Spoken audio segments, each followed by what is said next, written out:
Support for Wavemakers comes from listeners like you and the Tampa Bay Times.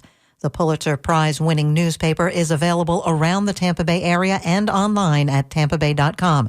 Thanks to the Tampa Bay Times for their support. There are millions who do want to fight back, and that's whom we are trying to reach, not those who admire the billionaires. What are we fighting for? Fight the rich and the billionaire class in their system. That's Shama Sawant, and this is Alternative Radio. I'm David Barsamian. This edition of AR features Shama Sawant and Chris Hedges. Workers, fight back. The so-called Department of Government Efficiency, DOGE, is led by Elon Musk, the richest man in the world. It operates in virtual secrecy. Its slash-and-burn tactics have resulted in thousands of government workers losing their jobs.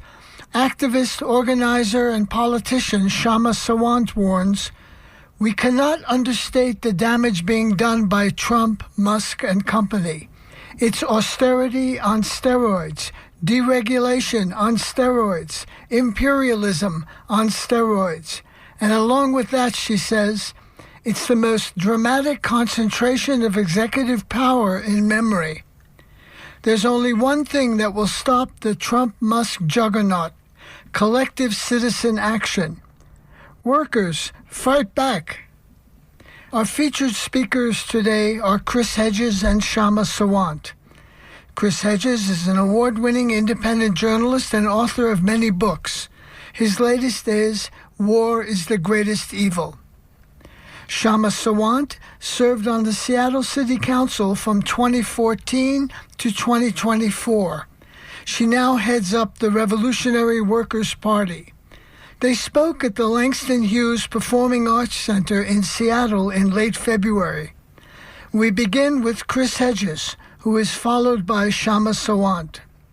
For several decades, I and a handful of others, Sheldon Wolin, Noam Chomsky, John Burns Johnson, Cornel West, Barbara Ehrenreich, Ralph Nader, and of course Jill Stein and Shama Sawant, warned that the expanding social inequality and capture of our democratic institutions, including the media, the Congress, organized labor, academia, and the courts by corporations and oligarchs would inevitably lead to an authoritarian and finally Christian fascist state. The rage of those abandoned by the economy, the fears and concerns of a beleaguered and insecure middle class, and the numbing isolation that comes with the loss of community will be the kindling for a dangerous mass movement. If these dispossessed are not reincorporated into mainstream society, if they eventually lose all hope of finding good, stable jobs and opportunities for themselves and their children, in short, the promise of a brighter future, the specter of American fascism will beset the nation. This despair, this loss of hope, this denial of a future leads the desperate into the arms of those who promise miracles and dreams of apocalyptic glory. Donald Trump does not herald the collapse of democracy. He heralds the ripping away of the veneer that masks the rot within the ruling structures and their pretense of democracy. He is the symptom, not the disease. The loss of basic democratic norms began long before Trump. Deindustrialization, deregulation, austerity, unchecked predatory corporations, including the healthcare industry, wholesale surveillance of every American, social inequality, an electoral system defined by legalized bribery, endless and futile wars, the largest prison population in the world, and the feelings of betrayal, stagnation, and despair, combined in a toxic brew that has culminated in cohate and justified hatred of the ruling class. And the Democrats are as guilty as the Republicans. The political philosopher Sheldon Wolin called our system of governance inverted totalitarianism, one that kept the old iconography, language, symbols, but had handed the internal levers of power to corporations and the rich. Now we are shifting to totalitarian's more recognizable form, one dominated by a demagogue and an ideology grounded in our homegrown Christian fascism.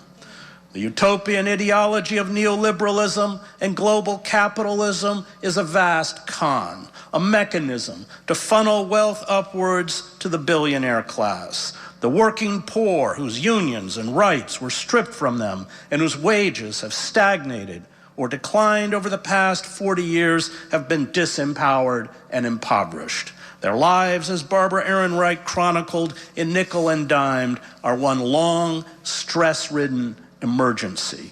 The middle class is evaporating. Cities that once manufactured products and offered factory jobs are boarded up wastelands. The destruction of trade barriers is a ruse corporations and the billionaire class use to stash $1.42 trillion in profits in overseas banks to avoid paying taxes. The labels liberal and conservative are meaningless, evidenced by a Democratic presidential candidate who turned to Wall Street bankers to formulate her economic policies and bragged about an endorsement from Dick Cheney, a war criminal who left office with a 13% approval rating. Fascism is always the bastard child of a bankrupt liberalism. The attraction of Trump is that, although vile and buffoonish, he mocks the political charade. Trump lies like he breathes. But the lies told by the two establishment parties caused far more pain and did far more damage than the lies told by Trump. Trump is merely the apotheosis of a culture of mendacity, deception, and exploitation, for we are a culture awash in lies. It no longer matters what is true, it matters only what is correct. The correct ideology of neoliberalism is as delusional as the correct ideology of the Christian fascists. Neither are reality-based belief systems. Totalitarianism elevates the brutal and the stupid, those with no genuine political philosophy other than a lust for wealth and power. Empty, mind-numbing cliches and slogans, most of which are absurd and contradictory, replace political discourse. And this is as true for the Christian right as it is for those who preach free market economics and globalization. The illusions peddled on our screens, including the fictitious persona created for Trump on The Apprentice, have replaced reality. Politics is burlesque, as Kamala Harris's vapid, celebrity-filled, issueless campaign illustrated. It is smoke and mirrors created by an army of agents, publicists, marketing departments, promoters, pollsters, script writers, wardrobe consultants, and public announcers. Our money-drenched, heavily managed elections are little more than totalitarian plebiscites designed to give a veneer of legitimacy to oligarchic and corporate power. We have to mount protests not only outside the doors of Walmart and Amazon, not only outside congressional offices, but outside the doors of union headquarters. There is no established institution we can trust. They are broken. But there are 30 million working poor, victims of mass layoffs, trapped in debt peonage, manipulated and used by the political elite, willing to rise up if we stop our virtue signaling and woke purity tests and speak to them in the language of class warfare.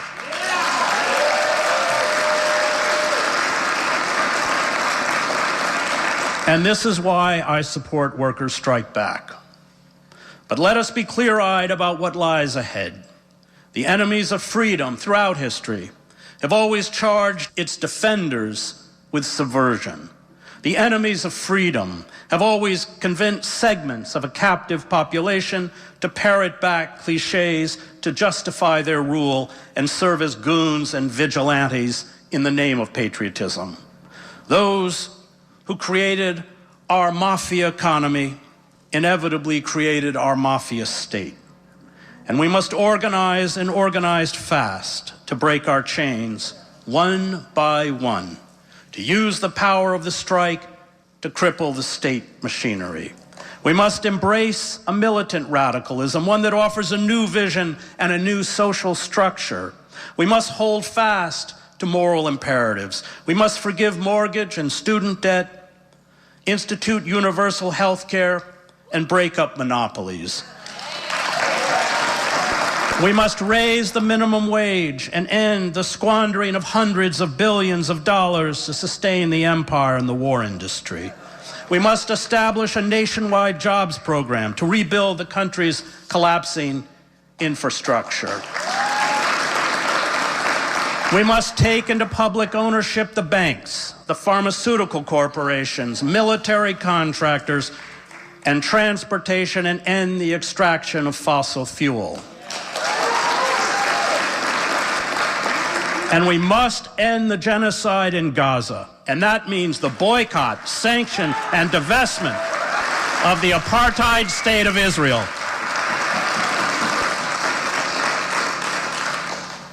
None of this will happen until we organize and refuse to walk away from our commitment to justice and to socialism.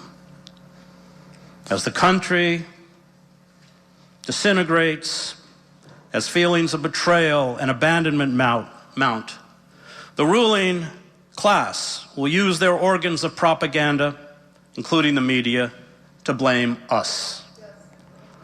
Those in open defiance of authority for the chaos. The mafia state will be brutal.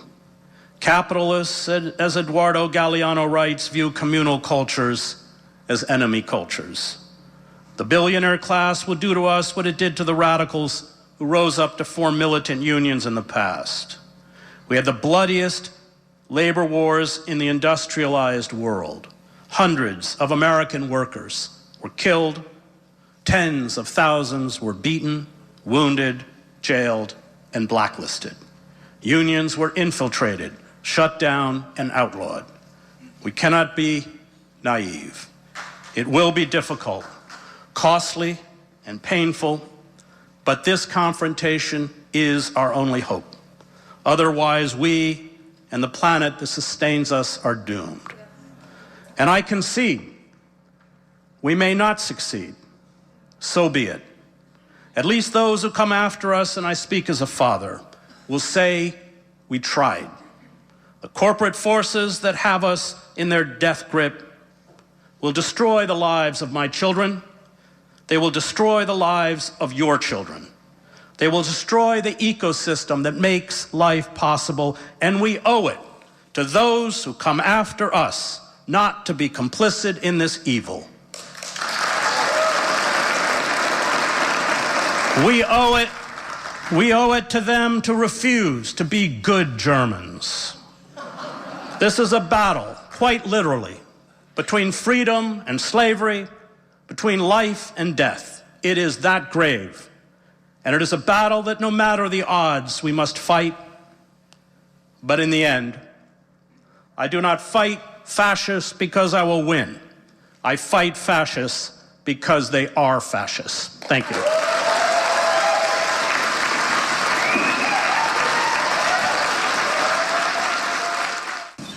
The billionaires and their system are in crisis. Political parties around the world, parties that represent the elite, are facing revolt after revolt from working people. Last year in the elections of all 10 leading industrialized nations, the incumbents were either booted out or lost a big share of the vote. This was the first time this has ever happened in almost 120 years of records. Here in the US, the approval rating of the former incumbent Democratic Party is currently in the rubbish heap. Nearly half of registered Democratic Party voters disapprove of them. And overall, only 21% approve of how Democrats in Congress are handling themselves in the present crisis. The revolt of working people against the establishment is fundamentally about the bankruptcy of capitalism and its representatives. The cost of living crisis, the skyrocketing rents, the undermining of the public services working people rely on, the death of the American dream. Working people are fed up with going broke just to buy groceries or pay their rent. Meanwhile, wealth continues to be rapidly amassed at the top. Amidst our desperate struggle for survival, last year saw the world's 5 richest billionaires increase their wealth by $542 billion. Elon Musk, Trump's current favorite billionaire, has $500 billion in wealth. This revolt against the Democratic Party does not mean working people are giving Trump permission to run roughshod over them either. It is true that a section of the working class has illusions that Trump is their guy, and this raises a crucial strategy question for us. How do we win those working people over to a fight back? Because we have seen that on issue after issue, whether it is raising the minimum wage or taxing the rich or Medicare for all or ending the genocide in Gaza, American working people are more progressive than ever before. Some of the states that voted for Trump last year also passed ballot initiatives for a $15 minimum wage, paid sick leave, union support, and abortion rights. And a recent poll confirms that there is not majority support for the bulk of Trump's anti-worker agenda and the pet projects of the Republican Party. A majority opposed Trump's brutal attacks on federal employees. A majority of Americans are vehemently opposed to Trump's plan to permanently extend his 2017 tax cut for the rich, tax cuts that Biden continued. Large majorities oppose eliminating the repayment plan that helps student loan borrowers and funding cuts for federal student loans and grants. Over 80% oppose cuts to the Supplemental Nutrition Assistance Program, or SNAP, commonly known as food stamps, and a whopping 90% of Americans are against cuts to Medicare and Medicaid. And in the meantime, Trump and the billionaires are going for broke. They want to do maximum damage at this moment before a serious opposition to their assault develops and before the real impacts of the damage they're doing becomes clear. The main success of this billionaire in the White House has been tapping into the widespread anger at the establishment, and in this, he's been handed a humongous gift by the rotten Democratic Party and its endless betrayals of working people, which allowed him to get re-elected after he left office as the most unpopular president in modern American history. The huge irony is that Trump is the one capitalizing on working class anger, and the anger that is actually at billionaires and the rich, and the very same class that Trump himself belongs to and represents.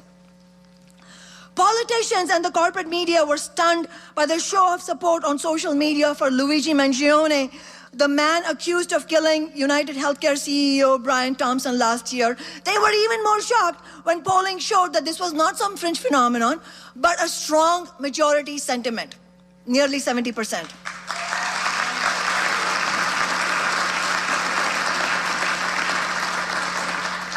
This anger represents a historic opening to fight for fundamental change if it can be redirected into a working class movement.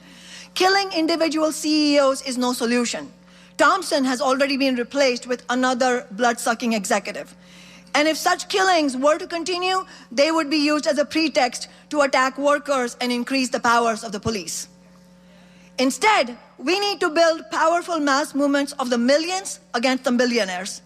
It's only through working class power that we can win a different kind of society. Our goal must be to both fight for radical change in the present and to bring down the billionaires and their system, capitalism. Unfortunately, alongside the fury of working people, the most prominent feature of this political moment is the near total vacuum of clear leadership on the left and in the labor movement. There is a profound shortage of leaders prepared to break with the political parties of the rich. We've seen betrayals, one after another, of these so-called progressives. AOC and the Squad and progressive labor leaders like Sean Fain. Reform the party? Seriously? This party that has stabbed us all in the back 1,000 times over? I don't think so.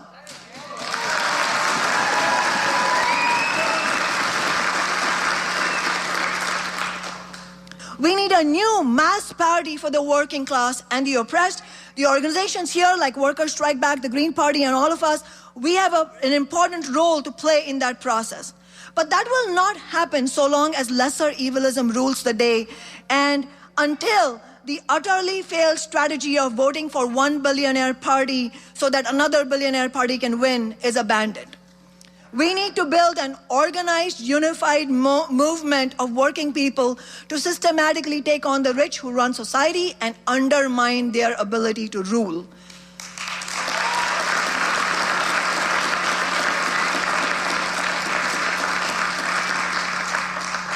We have a lot of wind at our backs. There is a major opening for working class politics. But we also have real obstacles.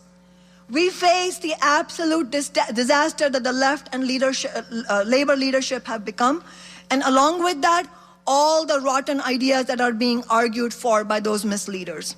So we need to return to the basics, and we need to get something straight. First, this system does not belong to us. Capitalism is a system of rule by the rich and solely for the rich.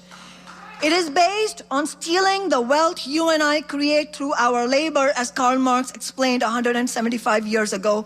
Or, as the late George Carlin said somewhat more recently, it's a big club and you ain't in it. Second, the main reason this tiny sliver of society, the billionaires, the capitalist class, are able to own more wealth than a large majority of the world's population, more than billions, the only reason they can make us work long hours and live off crumbs while they amass untold wealth is by dividing working people, the overwhelming majority of society. To overcome that, we need to be clear about some things. By far, the most important division in society is between the capitalists and the rest of us. Between them, the rich, and the immense majority of us who struggle to survive. To succeed, we need to be clear about who our friends are and who our enemies are. Our enemies are the billionaires and the bosses, the capitalist class, their institutions, their political parties, and also their more treacherous spokespeople who sometimes appear and sound like they support workers, but really act as pressure release valves and gatekeepers. Our enemies are not other working class or middle class or poor people. They are not immigrants or tech workers or workers in the South,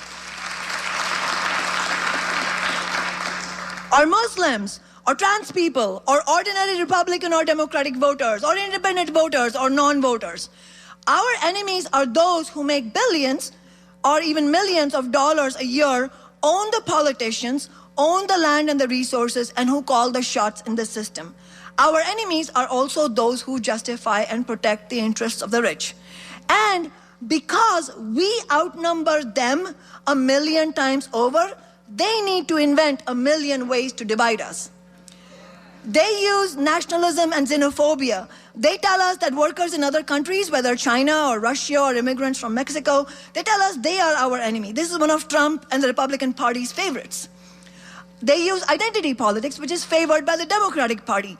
Identity politics is a systematic weapon used by the ruling class to stoke division between white workers and non-white workers, between workers based on gender, sexual orientation, and nationality, between workers with college education and millions of other workers whom Hillary Clinton insultingly called the basket of deplorables and Biden more recently called garbage. We need to be clear about the difference between identity politics and the fight against oppression. Identity politics is corrosive to working class solidarity. But it is the responsibility of all of us in the working class to fight together against all oppression. Against racism, sexism, transphobia, Islamophobia, xenophobia, and every other kind of prejudice. Because if we don't, We are just playing into the boss's ploy to divide us and use that division to keep us all at low wages with poor standards of living and afraid to fight while they rake it in. Some of the most important victories we won through my Socialist City Council office were on issues of oppression, and those victories helped to build for other victories. The Amazon tax itself would not have been won had we not won the support of the rank and file of the Black Lives Matter movement during the George Floyd rebellion in 2020 to defeat Jeff Bezos to win hundreds of millions every year in big business taxes to fund affordable social housing. Our Amazon tax raised $450 million last year alone. The favored tools of the Republicans at present are anti-immigrant and anti-LGBTQ, particularly anti-trans scapegoating. And of course, they try to blame the poor for the poverty. You know, Elon Musk famously or infamously just said the poor people are parasites. He is the parasite. He and Bezos and Zuckerberg and all the rest of them. Both wings of the ruling class try to divide us on party lines also to make Democratic voters hate Republican voters and vice versa. The Democratic Party, who use identity politics for their own end, don't actually care about oppressed people. Actually, they stab them in the back the moment they can't leverage them for their own gains. When the Black Lives Matter movement was on the streets in the millions, the Democrats assured us all they were in favor of funding community programs and agreed the police budgets were bloated. They said Black Lives Matter, sometimes with tears in their eyes at press conferences. Then they broke virtually every promise they made with the help of black misleaders who just wanted money for their NGOs and a career ladder to climb. Sellouts come in every color.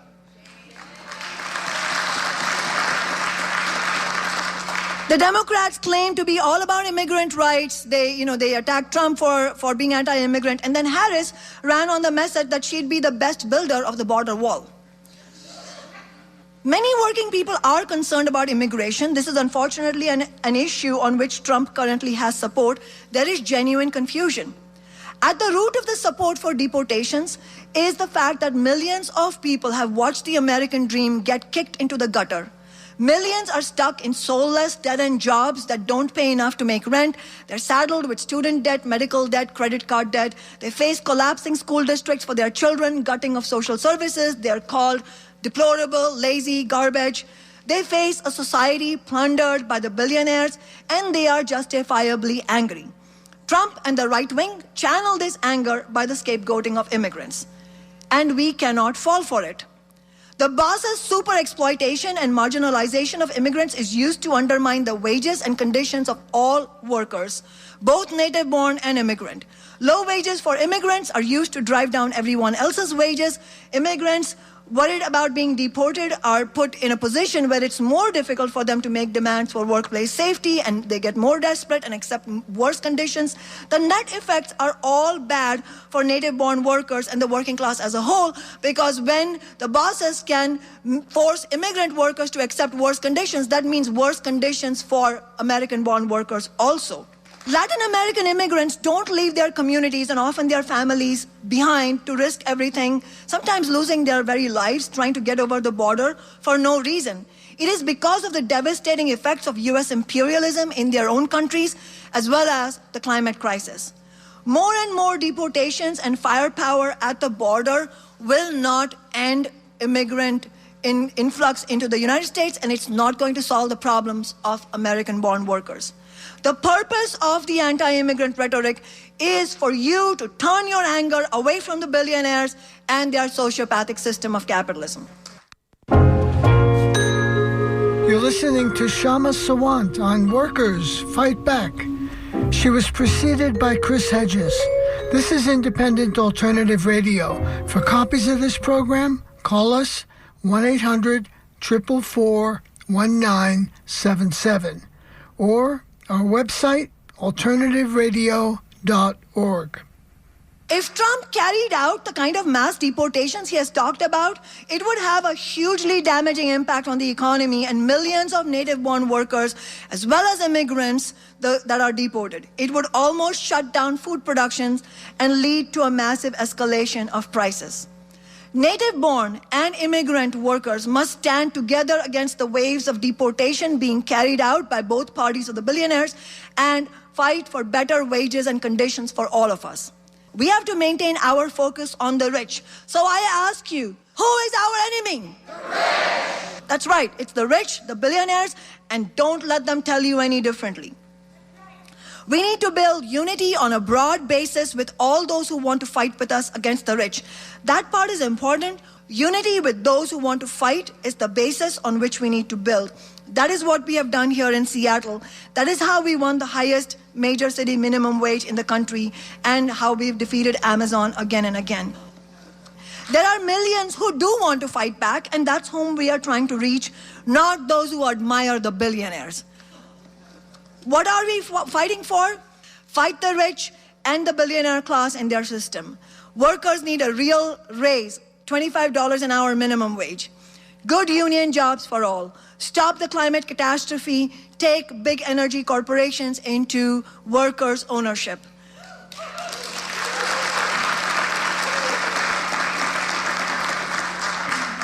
Fight racism, sexism, and all oppression. Stop mass deportations. Medicare for all and quality affordable housing, tax the rich, end the genocidal war on Gaza, no military aid, no occupation, bring down Trump, the billionaires, and their two parties, no more sellouts, we need a new party.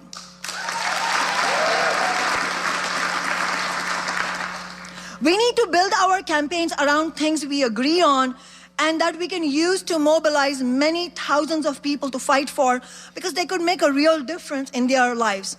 Both Medicare for all and $25 an hour minimum wage and many of these other demands can inspire people to fight.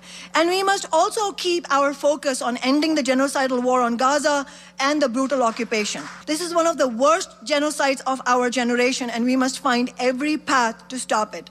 We need to build an international anti-war movement alongside an international workers' movement. We must refuse to support the bosses' wars.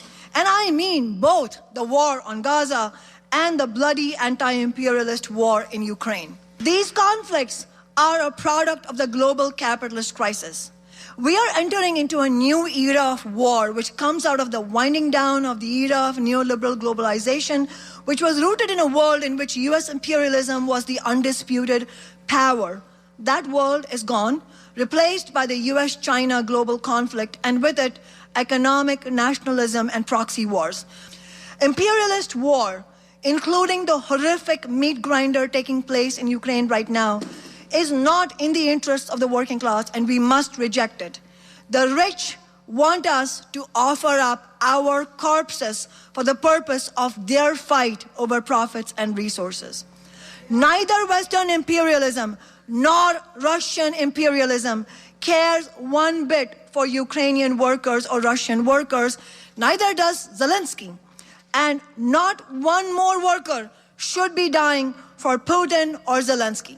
The only war for us is class war. And we must support Ukrainian and Russian workers in their fight against their own capitalist classes in bringing down both Putin and Zelensky.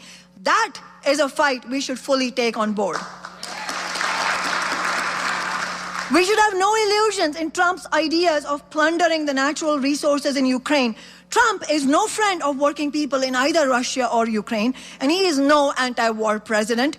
The driving force in Trump's policy on the Ukraine-Russia war is the decisive anti-war message working people sent to the incumbent warmongering party of the ruling class, the Democratic Party, last year.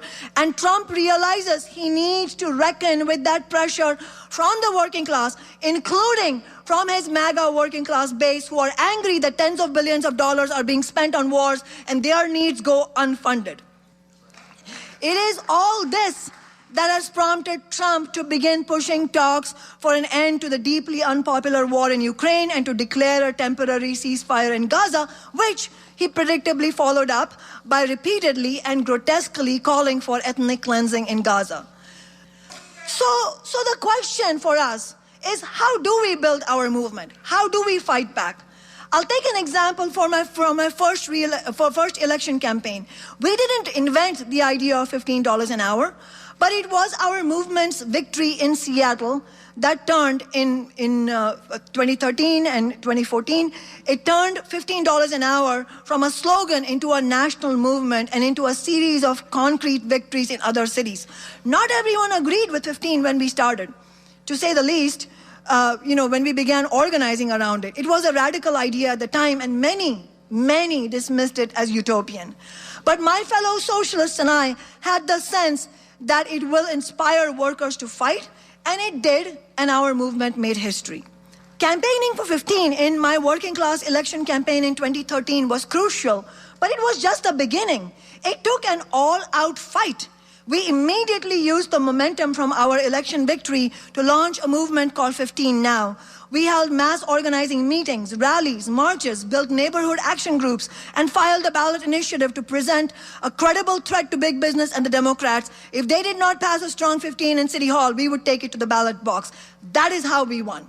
We won despite all the attempts of the Democrats to block or water down the $15 minimum wage.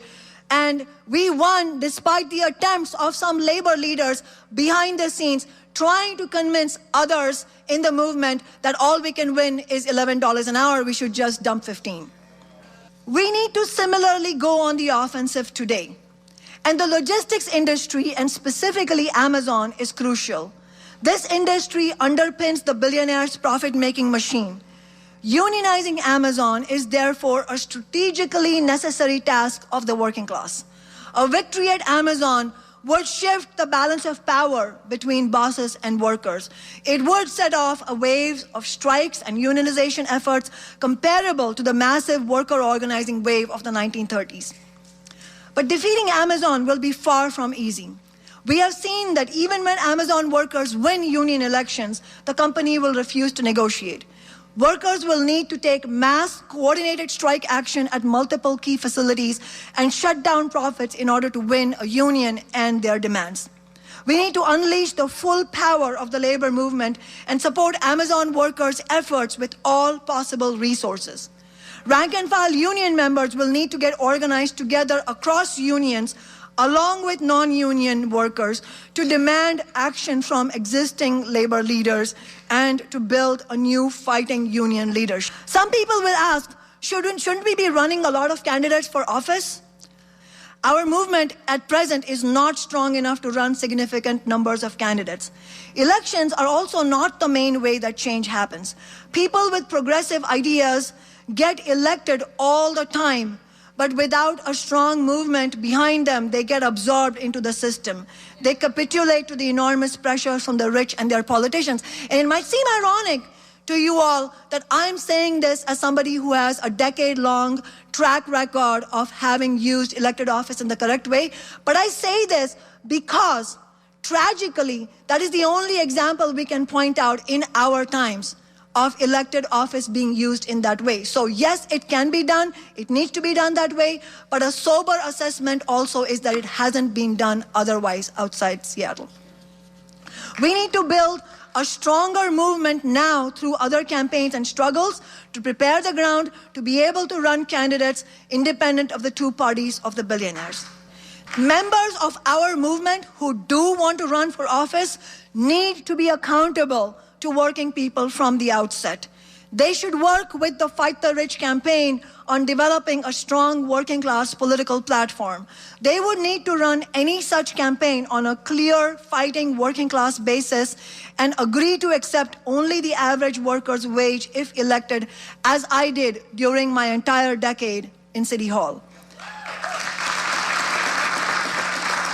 And while it is the bare minimum that elected representatives should do, it is not enough for them to take pro-working class votes on legislation that is in front of them. That is not enough. They need to commit themselves, as I did, to a movement-building approach, to use their office to initiate and support campaigns on bold, far-reaching demands, and even though it will alienate and infuriate both Democratic and Republican politicians. And I'll tell you a rule of thumb is if you aren't infuriating the Democratic and Republican politicians, you're doing something deeply wrong. They will need to reject a careerist route and instead go to war against both parties and also against the gatekeepers that are around those parties, the NGO leaders, the labor leaders, and so on, to fight to win every possible gain for working people and the oppressed. They need to have the stomach to become enemy number one of the ruling class and arm themselves with mass movements as we did with our office. In addition to going on the offensive, we must also defend against the attacks by the billionaires and their two parties. And that includes the attacks by Trump, which are both a continuation and a serious escalation of the long-term bipartisan project of the US ruling class. It is austerity on steroids, deregulation on steroids, imperialism on steroids, and alongside this, it's the most dramatic concentration of executive power. Trump is pushing things as far as he thinks he can get away with. Trump is not carrying out tariffs for working people. They are a tax on all of us. In fact, we will pay for them through increasingly obscene prices for basic necessities. At root, it's an attempt to confuse us, to pit workers in different countries against each other, and to dishonestly justify more tax cuts for corporations and the rich. Already, massive austerity cuts are being carried out. Healthcare services are interrupted. Farmers are in danger of losing their farms. And we have seen Trump and Republicans' latest threats on Medicare and Medicaid. The Democrats paved the way for all this. Our movement was completely correct to reject Harris and the Democrats in the election and to take an independent, anti-war, pro-worker position behind Jill Stein's campaign and to refuse to bend to the lesser evil pressures. The Democrats earned their loss. Had Harris done nothing other than taken an anti-war position on Gaza and condemned the genocide, she would very likely have won. Had she also campaigned on Medicare for all and $15 in addition, Trump wouldn't have had a chance. Trump is being assisted by the complicity of the Democratic Party. Why? I mean, it's not that they don't have a spine, quote unquote, as some like to say. They do have a spine when it comes to fighting against working people, when it comes to doubling down on genocide, when it comes to breaking the railroad worker strike. They had a spine when they fought against every single thing our movements fought for in Seattle, from 15 to Amazon tax to renters' rights. They certainly don't oppose austerity. They don't oppose genocide or ethnic cleansing in Gaza. They don't oppose Trump's anti-immigrant agenda. And so they are not about to stick their necks out to defend against attacks on working people and the poor, those same working people and poor people that Democrats spent the last 4 years attacking. The main complaint of the Democrats and the wing of the billionaire class that supported Harris is that they don't like how Trump is doing things, how it is destabilizing the system, their own system, and the credibility in the eyes of working people of their system. While being clear, though, that the Democrats are not on our side, we also need to be crystal clear about something else. We cannot in any way live in the past. We cannot de-emphasize, understate, or explain away the damage that is currently being done by Trump, Musk, and company. Trump and his cabal of billionaires are doing their level best to do more damage in a few months than the bipartisan attack of Republicans and Democrats was able to do over multiple years. But we should also not overstate, as some do, and say that this is fascism now in the White House. It's important that we not use that word lightly or inaccurately. What fascism is and isn't is a whole discussion unto itself. But the fundamental reality is that while Trump would like to rule as a dictator, that is not there is not the objective basis for it. The overwhelming majority of working people do not support Trump's attacks on democracy.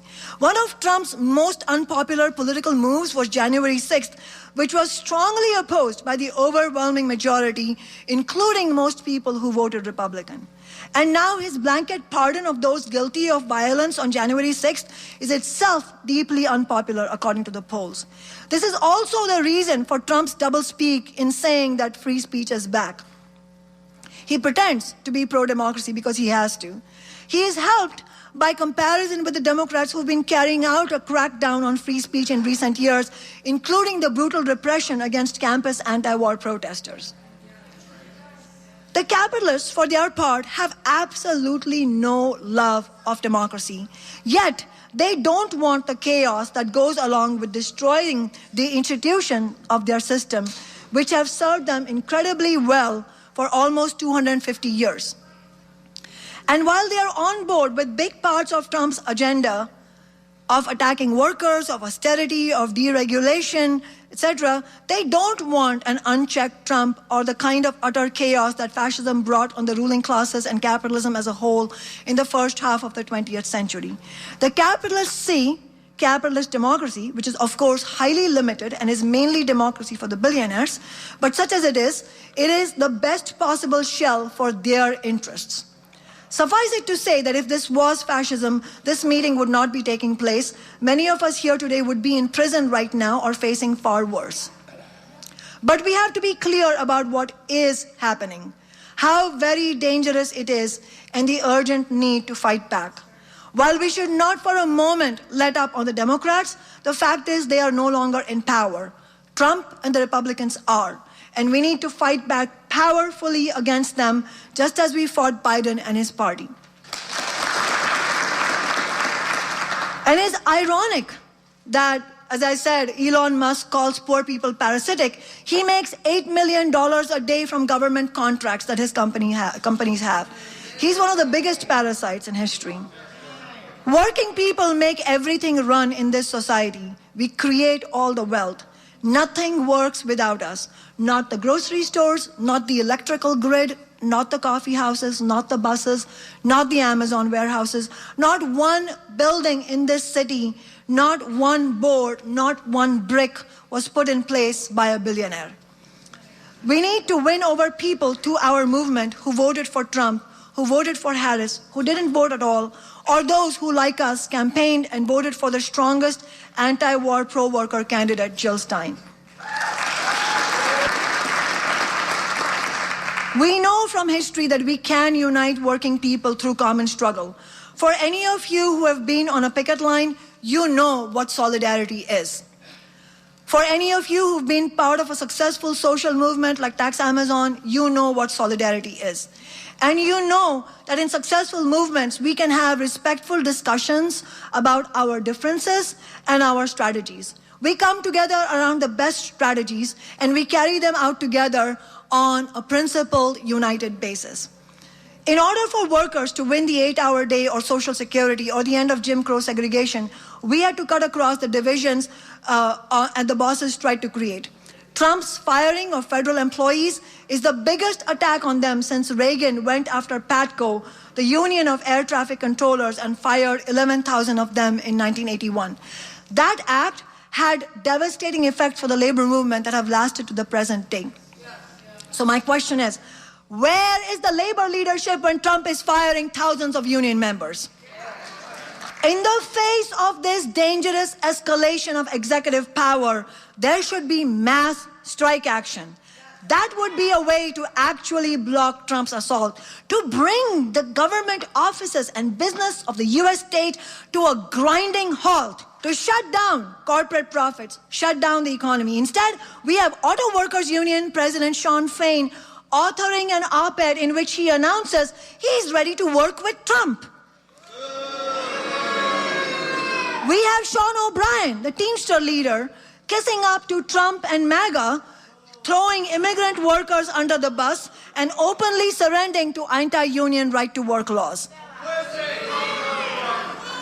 This is an absolutely shameful capitulation. It is beyond disgraceful. And let's also note the conspicuous absence of the labor leadership in any effort to build a unionizing drive in Amazon nationally. This is an abdication of responsibility of gigantic proportions because they understand, as we do, that unionizing Amazon is a backbone task to build anything right now. As I said when we launched Workers Strike Back, we need a reckoning in the labor movement to take down the business unionist leadership and restore the militant, radical, rank-and-file organizing on which the labor movement was built. We have to take our movement to the unions whenever possible, wherever possible, as Workers Strike Back has done since our launch, but only 10% of this country is unionized, unfortunately. It's because of the 50 years of capitulation. The working class is not just the unionized workers. It is not just those who work with their hands or who would be considered blue collar. It is all of us who have no choice but to work for a living. All of us, whether we have a union or not. All of us who can't sit back and live off wealth. We need to build a fighting workers movement that includes all of us together, including students, retirees, and the unemployed, all those who want to fight. But who's not wanting to fight? It's clearly the majority of labor leaders, and certainly the Democratic Party leaders are not among those who want to fight. Both of them fear the empowerment of working people and the threat it poses to their system far more than any part of Trump's attacks. It's also the same reason the Democrats extinguished both Bernie campaigns. And so they prefer complicity. And the labor movement has been completely undermined by business unionist leaders who have long been tied at the hip to the Democratic Party and don't want conflict with the bosses. Business unionism is the utterly failed strategy that workers should let labor leaders quietly negotiate contracts with the bosses rather than getting organized to wrench a strong contract from the hands of the bosses. Business unionists put their stress on the bargaining process, and they fear antagonizing management by mobilizing workers, much less going on strikes. Business unionist ideas have led to a steadily worsened wages and benefits and working condition situation over the past decades. They have led to dramatic declines in number of workers, as I said, who even have a union. We need to rebuild the labor movement on the basis of class struggle strategies. From the best militant traditions of labor's past, the traditions that were central to the three strikes that led the way in 1934, all strikes, by the way, led by socialists in Minneapolis, in Toledo, and San Francisco. Those same traditions were used to unionize the auto industry in the late 1930s. Militant union organizers, many of whom were socialists or communists, led a massive organizing drive built around a clear understanding of what they were up against and saw their struggle as a class war. They strategically targeted a series of key auto plants that produced components without which the rest of the factories in General Motors could not build cars. They shut down the supply chain, and with it, most of GM. They shut down the profits. They threatened the stability of the boss's system, which is what forced them to accept the union and the workers' demands. The success of the auto industry fight, which dealt this massive blow, built the basis for the fastest wave of unionization in U.S. history. We need to learn lessons from those workers' movements today.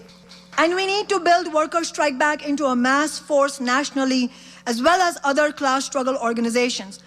We must recognize that there will be no future for humanity on the basis of gradual change or small reforms which will then be walked back at a later date. Climate crisis is an existential threat. We need to end all fossil fuel use as rapidly as possible. This has been known to science for decades, and yet here we are. To stop climate catastrophe and to stop future, more dangerous growth of the right wing, we need to stop capitalism.